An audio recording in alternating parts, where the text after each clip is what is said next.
Hey guys, ArkhIce here. And as I said in earlier's video that I would make a should you summon for Arthur. Exactly what we're going to do today. We're going to discuss Arthur, go into his skills, go into death, how good he is, um, his banner and everything. What type banner it is, how his banner is, what banner units are on there, and how he performs in PvP. Right. Before we hop in this, make sure you subscribe if you haven't yet, and hit the notification bell if you want to get notified when I upload. Now, I am close to 150, so you should get there.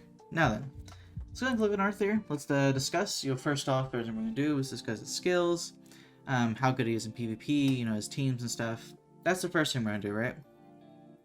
Now then, the Chosen King Excalibur Arthur, right? His first card is an AoE charge card that does 130, 195, and 325%. Charge is ignores defense, as you can see here. He doesn't do very much damage, though he's not damage dealing unit. He's a big supporting unit, right? He's a big support / tank for the big team he's running on, right? And charge, yeah, he won't do much with it. Though it does some, it just won't do much. It's like there to get rid of a goddessless shield. That's literally all it's there for. It's not, yeah. His passive is if all allies are humans, right? Increases max HP of allies by 30%, and increases damage dealt to enemies by 20%. And he has to be out in the field for this to work. If he's in the back, it doesn't work. If he's dead, it doesn't work. It's only when he's out in the field, right? That is the big thing there. Of course, his secondary card is a taunt skill, right? It's Dance of Ignorance, assumes a stance of taunts enemies and decreases damage taken by 30% when attacked for one turn. And when he is attacked, the enemy gets their ultimate gauge reduced by 1 orb. Whoever attacks them gets their ult gauge removed, right? Of course, it goes up to 45% decreased damage, 2 turns, and it stays max at 2 turns. It goes up to 75% damage decreased. And on rank 3, the ultimate gauge goes down by 2 orbs, right? It is a really, really good card. It's really good ult control. It's really nice because Arthur can tank. With this taunt card, he will be tanking attacks like it's nothing. That's just what happens. Especially on the team he's ran, he'll be having like 300,000 HP, and along with his taunt card, he will be taking a ton of attacks. So yeah, moving into his ultimate, it is a single target detonate ultimate. Detonate does more damage per move gauge. It's in their gauge. So yeah, it inflicts detonate damage equal to 560% of attack of one enemy. Goes up to a max if you have 6s6 at 840%. It is a pretty strong ult. I mean, it's detonate. It does a lot of damage. Detonate, no matter what, does a lot of damage if they have orbs. If they have an ult, this is going to kill them. Just straight up. There's nothing much to say there, right? Of course, association obviously is, Zeldris and Merlin. Zeldris because that's who he fights, right? One of the people who he fights, and Merlin's because we all know Merlin is his lover. There's not much to say there. His resistance is not too the greatest. It's pretty low, but his crit resistance is pretty good. His crit defense is pretty good. He has high amount of HP and high amount of defense. His pierce rate doesn't matter because he's just a tanking unit. But yeah, the only bad stat when it comes to tanking for him is his resistance, which is pretty low. But even without that, he tanks. He tanks. So it's fine, right? So yeah, Arthur, when he first comes out, right, he's gonna be, if you look at compare to something like Nax here, he's gonna be like a B tier. He's gonna be a B tier to the bottom of A tier unit. That's where he's gonna be. He's average. It doesn't seem like he's very impressive. The moment that Festival Bond comes out, this Arthur jumps up to S tier. He jumps up to broken tier. He is amazing. He's not god tier, right? He's not god tier with like Bond, Escanor, and all them. He's the tier right below them. He's really, really good whenever Bond comes out. He's on the Bond team. He's a staple on the team. He makes the team go much, much smoother, much better. And makes the team even push it even higher to the best team in the game. And Bond team, when it comes out, is the best team in the game. There's only one team in the game that can legitimately actually counter Bond. And that team, you have to have a very, very high ult level Amelia for it to actually work.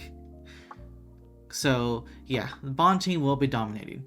Suji-san, based on this info right here, honestly, I would say yeah, he's really, really good at PvP. Him and Bond together are exceptional. If you're able to get him and Bond, which is it's like 1,142 gems, I do say that you should summon for him and Bond and get one copy guaranteed of each. Is he worth the dupes? No.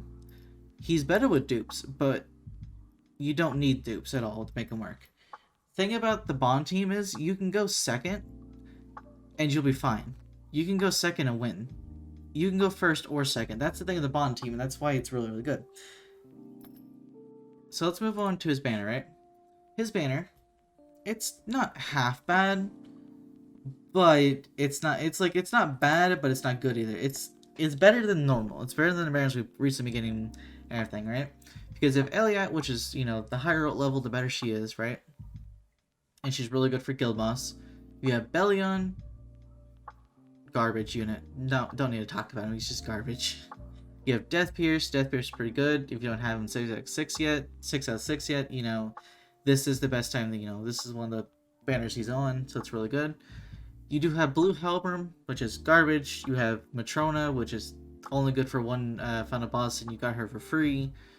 So, and you only need one copy of her. Yeah, not much to say there. Zartros is exceptional because of Belmos, so him being on this banner is just a big A+. Because if you don't have Zartros yet, this is a good banner to get him off of.